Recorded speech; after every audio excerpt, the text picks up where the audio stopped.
सम्माननीय व्यूअर्स, वो हर एंगल से फ़ोटो देख रही थी। इसका पार्ट 2 रिकॉर्ड कर रहे हैं। कनक सोच रही थी, भविष्य की चिंता अज्ञान का ही हिस्सा है। कल क्या होगा इसकी फिक्र कल ही करे, मैं क्यों करूं। सपने में कनक बड़बड़ाने लगी, ये मेरी कहानी है, मैं इसे कहाँ तक ले चलूं। कनक अपने मन को समझाने लगी, मेरे पास सिर्फ और सिर्फ 2 रास्ते हैं। एक MBBS ठीक से कर लूं और उसके बाद MS कर लूं। दूसरा रास्ता प्रेम की गलियों से होकर गुजरता है। अपने प्रेमी के तौर पर मैं उसे ही चुनूंगी जो मेरे रास्ते पर चल सके। सुख और दुख हमारी दृष्टि के विस्तार हैं। कनक सोच रही थी, या यूँ कह लें कि नींद में कनक की चेतना खो चुकी थी। वो गुस्से में बोल रही थी, ये रातें क्यों तय करेंगी कि मैं किस प्रकार का सपना देखूं।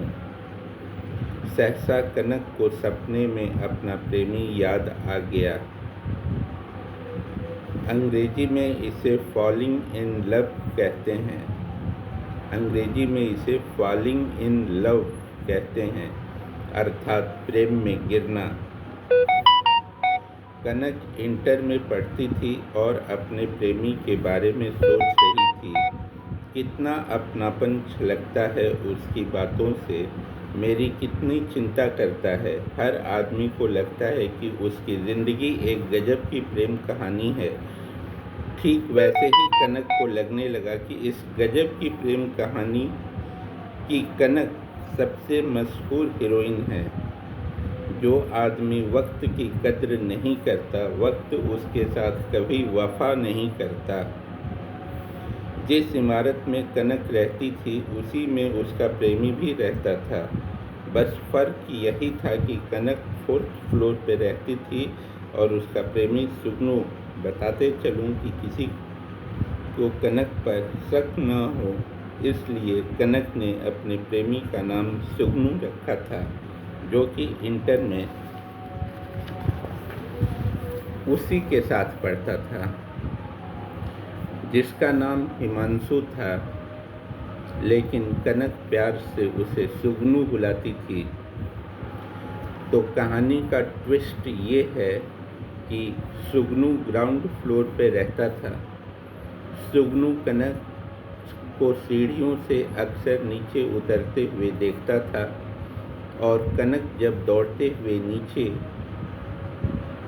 उतरती थी तो सुगनू सोचता था कि ये तो आग का दरिया है। काश मैं ऐसी हिम्मत जुटा पाता कि इस आग के दरिया में छलांग लगा सकूं। इसके लिए सुगनू भगवान से प्रेयर भी करता। कनक जब नागिन से भी ज़्यादा लहराती हुई सीढ़ियाँ उतरती तो नागिन को भी अपने ऊपर शर्म आने लगती। कनक को सीढ़ियों पर देखना सुगनू को रोमांचक और आकर्षक एहसास से भर देता।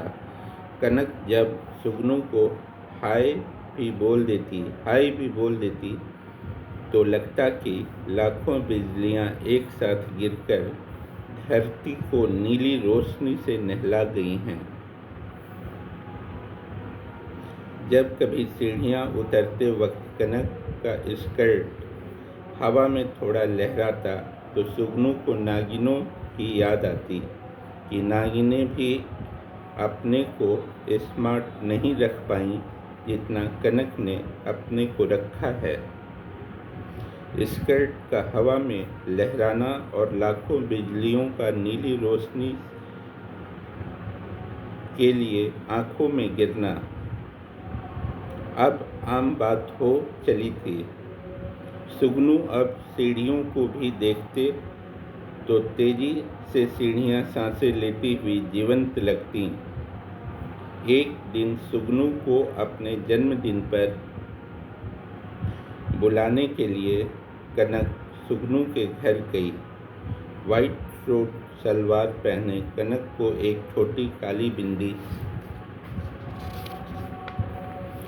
लगाए हुए जब सुगनू ने कनक को देखा तो सुगनू की नज़रें कनक को छू रही थीं। स्टोरी का यही बिंदु था जब कनक और सुगनू ने फैसला किया कि वे एक दूसरे से शादी जरूर करेंगे, लेकिन ये फैसला मन में था। दोनों ने एक दूसरे पर जाहिर नहीं किया। यह एक वह क्षण था जब मनुष्य लाख लाख शब्दों की डिक्शनरी बनाकर भी अभिव्यक्ति की शक्ति में असमर्थ रह गया हो।